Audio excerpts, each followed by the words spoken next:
We're moving right through this series, guys. Time is flying by. We're going to go ahead and look at resource management in this video. Now, I want to show you basically how to see where your system's resources are and how to see how much memory your system is using, disk space usage, and things like that. So let's go ahead and take a look. All right, so I want to go ahead and give you some commands to check resource usage in no particular order. I think an easy one to start with is the free command. So if I just enter that right here, wow, we see a bunch of numbers. What are these numbers and what do they mean to us? Well, actually, this is showing us the amount of memory that is being used by the system. We see the total amount of memory or RAM. We see how much is used, free, shared, available. We also have swap. We see how much we have available, and then also how much is used. But what I like to do is free-m, which I think is easier for me to understand. And that just shows you the amount of memory that you have in megabytes. This laptop has 24 gigs of RAM. So that's why you see that number right here. That's how much memory this machine physically has installed. And we see we have about 4 gigabytes in swap available. None of it is being used, though. That's important because we don't want swap to be used. It will be used a little bit. I mean, that just because you have a bunch of RAM doesn't mean swap will never be used. But we don't want it to be used any more than it absolutely has to be. But in this case, we have 4 gigabytes free right here. Now again, I mentioned we have, on my system at least, 24 gigs of RAM.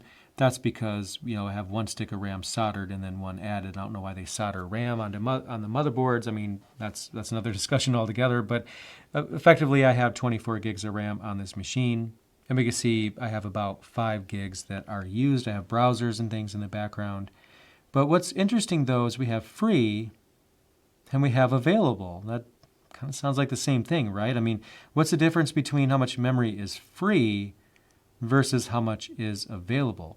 Actually, right here, you can see that I have roughly 14 gigs or so of RAM that's free. That's available for my system to use or for applications to use. So I have quite a bit of memory free. I could run several VMs in 14 gigs and that'd be just fine. So which one should you go with, free or available? Now, the memory that's free, which is a little bit above 14 gigs here, it's truly free. It is not being used by anything at all whatsoever. In much the same way we can see here that swap, we have 0 used. We have all of it free. It's legitimately free. Absolutely nothing on the system is using this.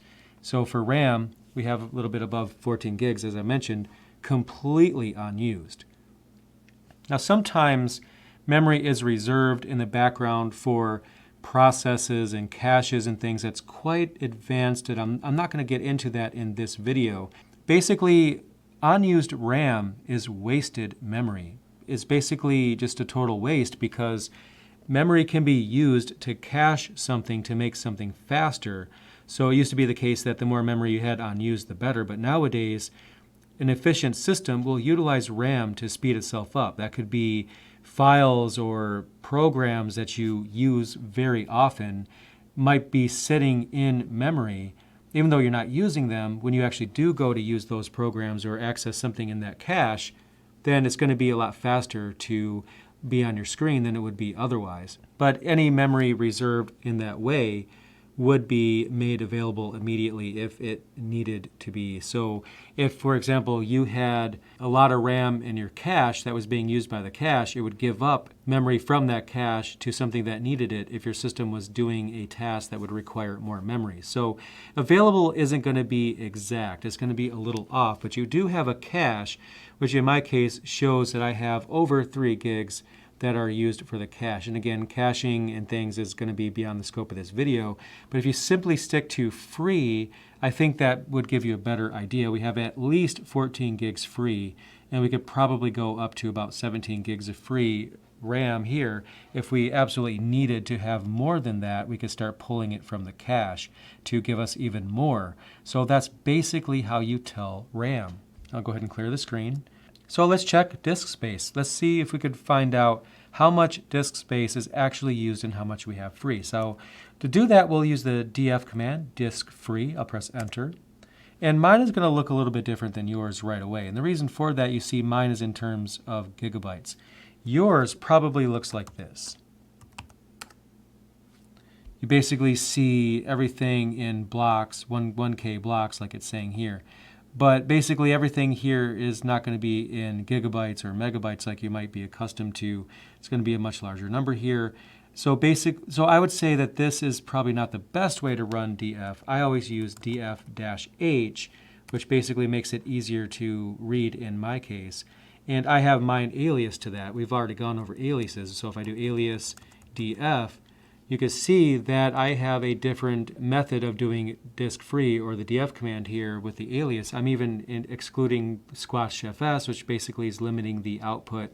So I get only the results I absolutely care about. So if I run df right here, just like that, which is the equivalent to if you ran df-h, the h means human readable, which is going to show it in terms of gigabytes. Now in my case, we're not concerned with anything that's temp. But what we are concerned about, in my case, I have dev mapper data root. This is LVM, so that's why mine is shown that way. But it's a 461 gig volume. Essentially, it's 500 gig. And I'm actually using 76 right now. I have 362 available, so that means I'm using about 18%. That's where it shows mounted on. We have a single / right here, which is the root of the file system, so we do see that's where that is. And of course I have an EFI partition. I have a recovery partition, which is part of Pop! OS. So I have some hard drive space here that's being used for those purposes, but you basically can get an idea from here that I'm not actually in any danger of losing disk space anytime soon. I have quite a bit free. Another important thing to keep in mind is, and I'll go ahead and clear the screen, df-i. And what that's showing me is the number of inodes I have available. So yours probably looks more like this if you're running it on your end without an alias. You have all these numbers here of inodes that are used in free. So what the heck is that? So basically on a Linux system, you have a finite number of files you can actually have in the file system. So your hard drive on a Linux system is full when one of two things happens. Either A, and this is the obvious one, you have too much stuff. So you just fill up the disk with a bunch of movies, games, MP3s, whatever it is, and next thing you know, you have no space. Well, that's the most common way to fill up a Linux system, but inodes are another because you have a maximum number of files. So let's just say you have more than 3 million inodes, which every file system is going to have a different maximum number of inodes, and it also depends on some formatting and things I'm not going to get into here. But you have a finite number of inodes that you can have. So let's just say you have 3 million, 1K or really small files. Then the file size might not take up the entire disk, but the number of files, you've depleted that. You just don't have the ability to have any more files on your system. So what you're seeing here is the number of inodes free, which I have quite a bit. I'm just 1 and 2% pretty much down the board. The reason I bring this up is I've seen Linux servers that have a massive number of files that are created for some reason or another, and it just fills up the disk. You actually go to create a file, you can't. It says your disk is full. You use df-h. It says that you have free disk space. So you're like, okay, well, it says I have free disk space. Why can't I create a file? And the reason is we have too many files. So you have a maximum number of inodes. So here we see the maximum number. We see how many of those have been used up. And then we see how many are free. Now, it might sound strange to have a finite number of files, but that's not something that somebody can hit very easily. I mean, something has to be really wrong to hit that number. And that's a very graceful number to have here. So a failing mail server, for example, could just have a bunch of mail files that can't get out, so they just queue up indefinitely, and then over the course of hours or maybe days, it just gets so backed up that it just totally depletes it. I've seen that happen. It's just not a pretty sight. So I bring that up just so you know, if you ever run into that situation where you have, you do df-h, and it says you have, a bunch of space free, in my case 362 gigs, and then you can't create any new files, well, maybe your inodes are depleted. So that's definitely something that you want to check into. Now, another utility I like to run is htop, just like that. Now, you may or may not have that installed. You probably don't. So if you do which htop, you should get something like this. In my case, user bin htop. So if you don't have that, you'll need to install it. In my case, on an Ubuntu-based system, just sudo apt install htop to get that on the system. But if you're running something else, then of course that command is going to be different. I already have that on here, so I'm not going to run that. But if you don't have it, that's how you get it. And once you have it, you could run the htop command, which gives you, I mean, look at it. It's just awesome. It gives you all kinds of information about your resources. It's much easier, in my opinion, to see how much memory is free and used here than you have, than you get with the free command. You see how much swap is being used. You know, I have a quad-core CPU with hyper-threading, so it shows up as 8 cores. You get to see how used each of these cores is, so you can track that. You get how many tasks are actually running, and then you get your load average right here, which I'm going to go over load average in just a moment. You get the uptime, so you can see my laptop has been running for about a day or so. You can see that information right here, and then you have a list of processes that are running. Now, you can't see all that much detail because the text is so large. But you can actually sort by just, you could use your mouse. It's a command line utility. You can use your mouse to sort. And I can sort by the percent of CPU used or the percent of memory. So right now, roughly 30%-ish, Firefox is using. I have a lot of different tabs open right now. And then, of course, with memory, I can see roughly the same. It's, of course, going to be Firefox. And for a desktop or laptop, your browser is almost always going to be the one that's using the most CPU or RAM unless you're playing a game. I'm not going to go over every field here, but basically you get an idea that if you want a cool application to check your resource usage, then htop is a great way to do that. And one thing you can do is if you scroll down, let's just say there's a process that's hung or something, and you can see I got quite a few Firefox processes here. But you basically have the F9, which is kill. So if I press F9, which I'll do right now, you get some options here on the left-hand side, and I can scroll through. I can do kill -9, which you probably don't want to do that because it's the last resort. If it's completely frozen and won't kill, you can do that. You could do code 15 or signal 15 right here just to ask it, please terminate. Would you please just terminate yourself? That's basically what that's saying. If the process is hung, just totally frozen, it won't do that. And you asked it nicely and it doesn't close, maybe you have to kill it. So I know some of these sound violent, of course, but that's just the nature of Linux. Now, the signal 9 may not actually gracefully kill that, so it's usually frowned upon to do that unless you absolutely have to. It's probably better just to use signal term right here. But I'm going to hit escape because I don't want to close my browser just yet. I have a lot of tabs I want to maintain. But if you have a misbehaving process, that just means that you can use htop to close it out. So that might be something you could use it for if you run into that problem. So you could do F10 to quit, or you could just simply click on it, and then you're back to the terminal. So that's awesome. Go ahead and clear the screen. And before I close out the video, I do want to talk about load average. So there's several ways of getting that. Now htop, we did have that here. Load average, we have these 3 values right here. And we don't need to use htop to get that. We could also do uptime, which is one of my favorite commands because it tells you how long the system has been up for. It's especially good with a server. You could tell if it's been rebooted recently. And the load average we have here tells us how busy the system is. And these values here we can use to determine if we have resource contention. Now, obviously, htop, it tells us if there's resource contention because these meters would be through the roof if we had any problems. But we don't always have htop installed, nor can we always get it. The uptime command is easy because we could see the information we need right away. It tells us how long the system has been up, but it gives us the load average, and it's a quick way of getting that. So you'd be forgiven if you thought this meant that the system is 77% used or something like that, but that's not actually what that means. So each value here represents the load over 3 different time values. So the first one is over the last minute, and then the last 5 minutes, then the last 15 minutes. So you can basically see the trend of performance on your system right here. Now, if I had a single core on my machine, this might be a little concerning because that would mean it actually is 77% of the computer is being used. But, when I went into htop, you see that I have 8 CPUs. I have 4 physical and 8 logical cores.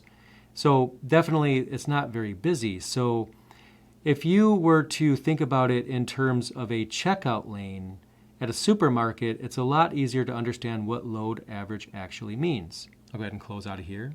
Now in my case, this here means that 0.77 tasks are waiting for the CPU's attention to execute or process. Basically on a Linux system, you have a task, it asks for the CPU's attention.